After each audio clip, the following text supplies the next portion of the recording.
So ayan mga utol, magandang araw sa inyong lahat at welcome back dito sa loop natin. At ayan, abangan tayo ng mga pang-nerd natin ngayon para sa training ng BFRC sa Santa Fe, Nueva Vizcaya, ang release point. At ayan, pinawalan yung mga ibon sa Santa Fe kaninang 7:25, medyo late na i-release yung mga ibon. At ang oras ng pauwian dito sa amin sa sa speed na 1 to bandang alas 9. 9:02 ata eksakto speed na 1 to 'yon. Bali ang oras natin 8:50, meron pa tayong 10 minuto bago mag alas 9, kaya ito, sakto na yung oras na to para magabang tayo ng mga ibon natin. So ayun, nagkarga tayo ng 15 ibon ngayong training ng Santa Fe. Dahil nung nakaraan, nakumpleto naman yung ibon natin, meron lang tayong isang na-late na ibon, yung kapatid ni Bullet.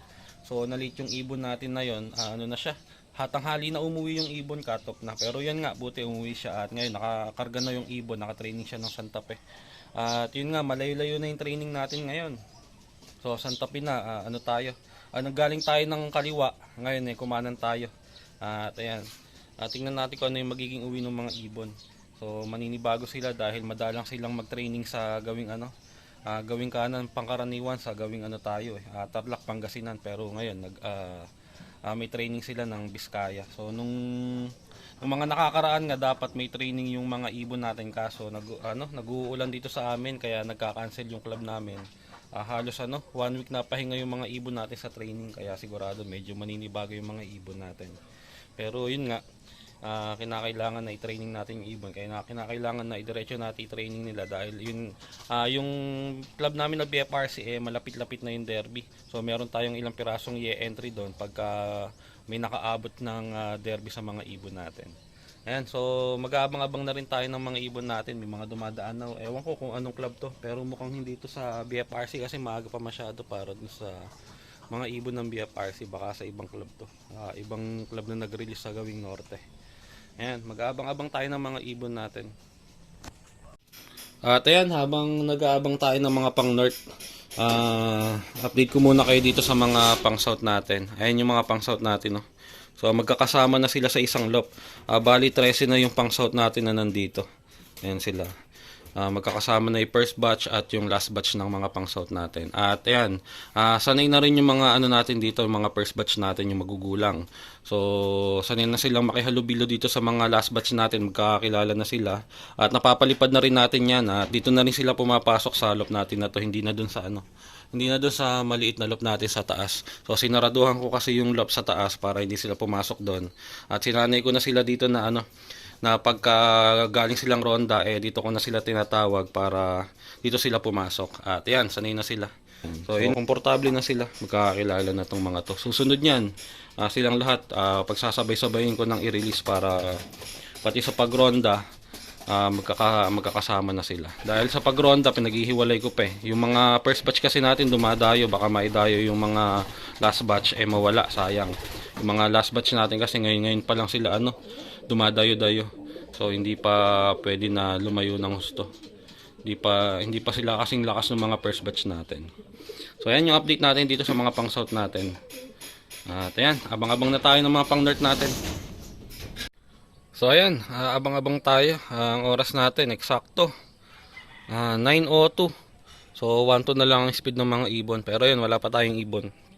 So may mga dumaan kanina, malamang nga yun, ibang club yun, ibang club na nag-release. So dahil yan, pauwian pa lang ng mga ibon sa BF. So abang-abang tayo. Yan natin kung ano magiging win ng mga ibon natin, dahil yun nga, madalang silang mag-training ng kanan, pangkaraniwang kaliwa.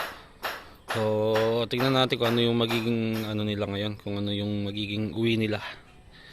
So sana wag naman sila mahirapan. So abang-abang tayo. So ayun mga utol, at ito may pauwi na. Dun sa loop ni kuya meron ng dalawa. So 4 yung kinarga ko dun, meron ng dalawa. Tapos ito meron na tayong isa. Bali 9:05 pa pala ang speed na 1-2. Dumating yung ibon ni kuya 9:04. So ito kay kuya din pala to, pangatlong ibon niya. Yan, dumating siya 9:05. So tatlo na yung pauwi ni kuya, isa na lako lang nyo. 1-2 plus pa yung speed nung ni kuya, ibon ni kuya. Eri pa isa Ito sa atin na to. Ayan ayun. So first bird natin dito sa loop. Ayan, 1-2 plus pa ang speed niya, 9:05, dumating din siya. Ayan, so meron na akong isa, tas tatlo dun sa loob ni kuya. Ayan. So 1, 2 plus pa pala yung uwi nila na yun. Ayan, abang-abang tayo, nagdaratingan na yung mga ibon. Ayan pa, may grupo. Ayan, ayan, may isa bumaklas. Ayan, pauwi din sa atin to. Bumaklas dun sa grupo. Nako, mayabang ito. Ito yung mayabang na blue bar, yung ayaw bumaba. Oh, ito nga yung mayabang na blue bar. Ayun, ronda na naman ng ronda. So, yung pangalawang ibon natin, 906, dumating siya.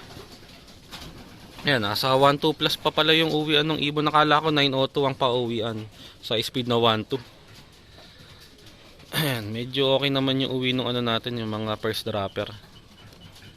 Ang yabang talaga ng isang ibon natin. Ayun, ayaw bumaba, oh. Eri pa, dalawa.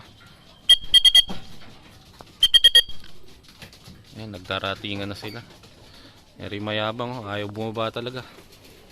Ay, may isang bumaba doon, di sa atin, black check. Ayan. Oh, ayaw bumaba. Ang bihira. Ayun. Ayan. Ayan si yabang, oh. Kung walang kasabay, hindi bababa.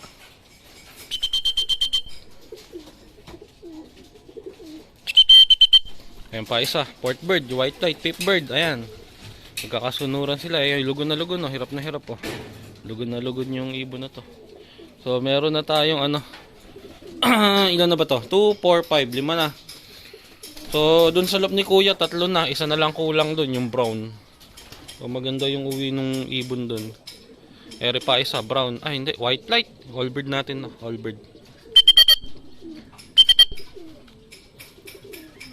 Ayan, no? Eri pa isa, yung brown natin. So 7 na.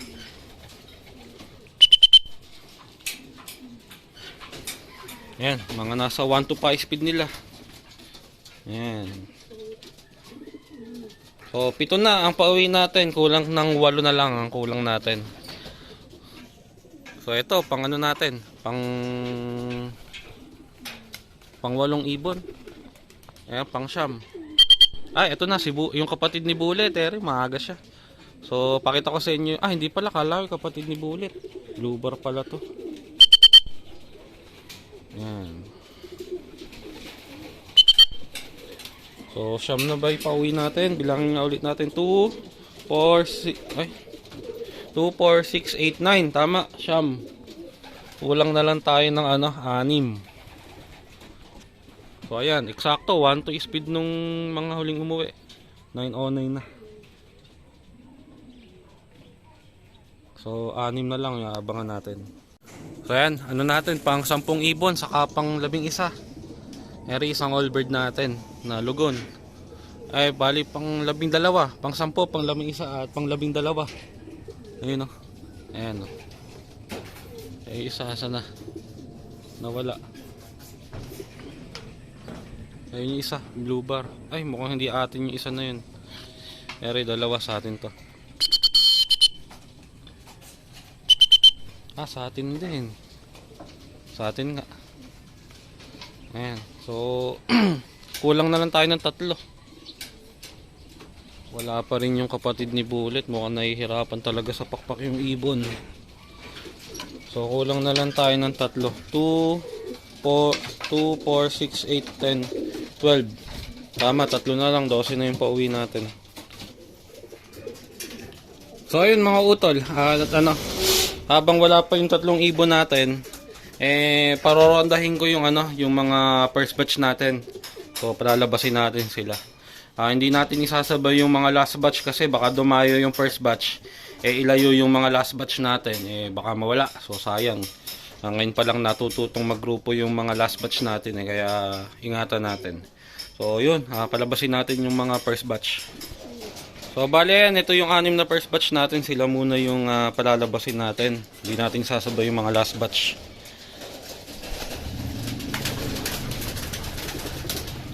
Ayan, lumunda na. Tingnan natin.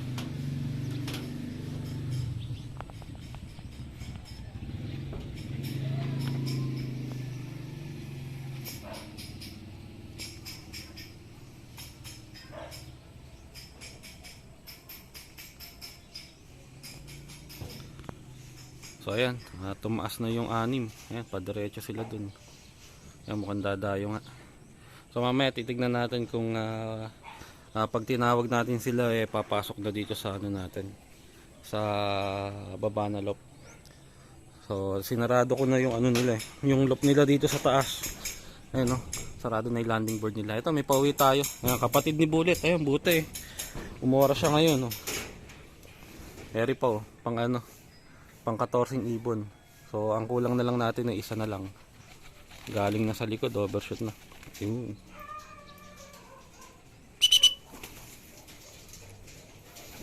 Ayan, nauna pang pumasok tong pang 14. Kulang na lang tayo ng isa, yung black check na white light na hen. Nasaan na?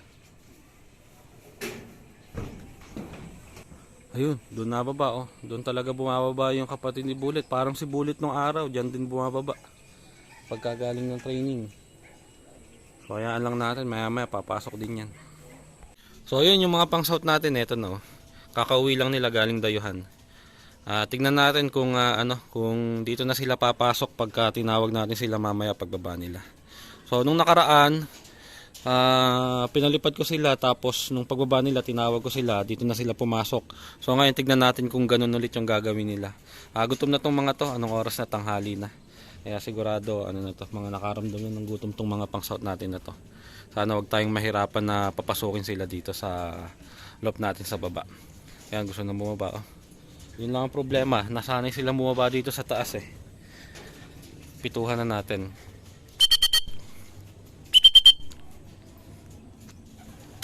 Kuhanin natin pang alog.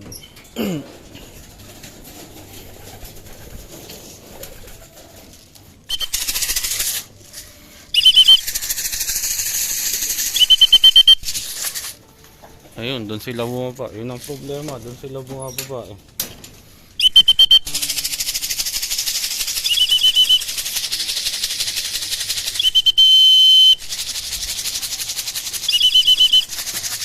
Ayan. Meron pang lock visit of na black check.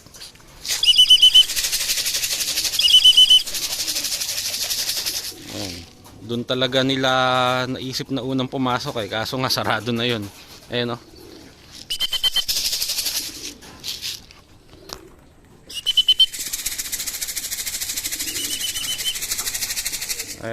dito natin sila pili tatawagan.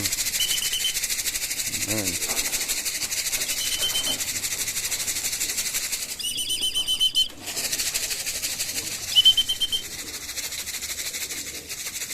Nagbarakuhan. Ayan na, itong white light sumusunod na.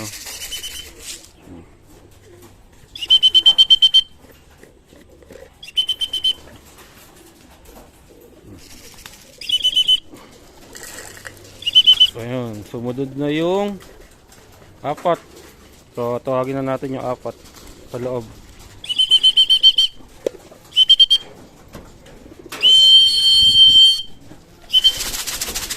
Ayan na, pasok na yung white light.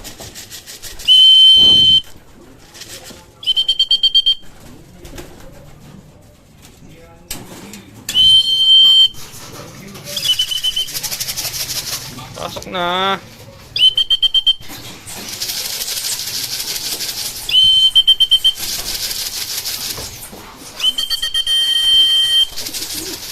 Ay, nangungulit. Ayan. Ayun, pasok na rin yung isa. So, 2 na. 4 na lang.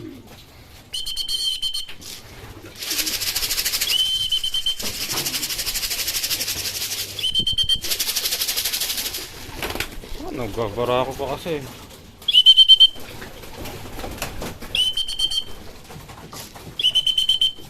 Yun, 3 na. 3 na lang ang nasa labas.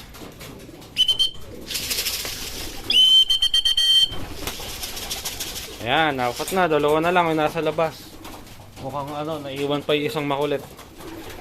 So ayun, ito yung natira, yung mag-asawa. Ayun yung barako makulit. Pilit na binabarako yung asawa niya kaya ayaw pumasok.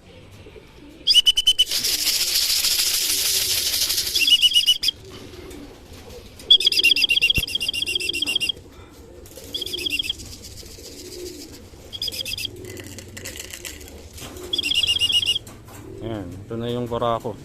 Yan, nauna pa siya atang papasok dun sa asawa niya.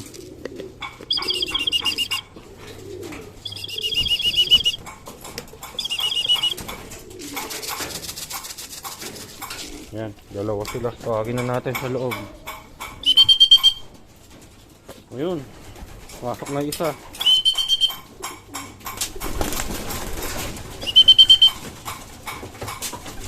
Ayan, pumasok na rin. So ayan na, nandito na yung 6 na first batch natin.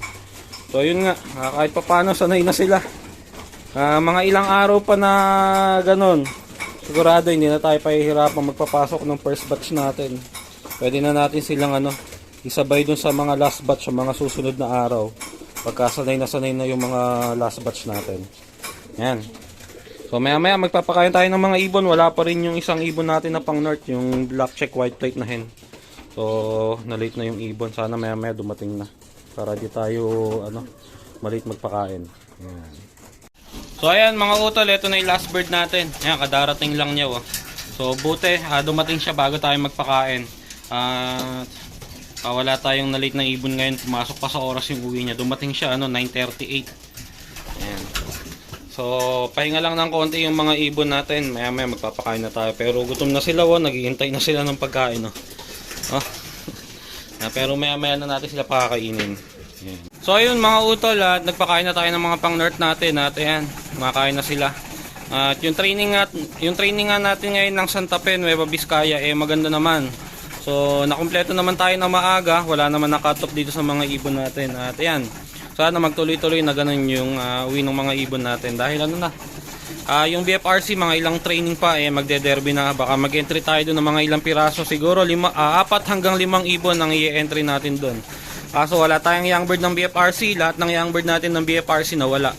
So kaya ayan, ang i-entry natin sa BFRC, malamang itong mga all bird nga lang natin. At yung ilang young bird natin na na pwede nating ilaban sa yung ibang young bird natin sa ibang club na pwedeng ilaban sa BFRC, baka humugot tayo at yun ang ilaban natin. 4 nga hanggang 5 yung ibon na balak kong i-derby sa BFRC. So yun, magiging nang laban natin doon, puro all bird. At yun, hanggang dito na lang tong video natin mga utol. Maraming salamat sa panonood at kita-kita na lang ulit tayo sa susunod na arrival ng mga ibon natin.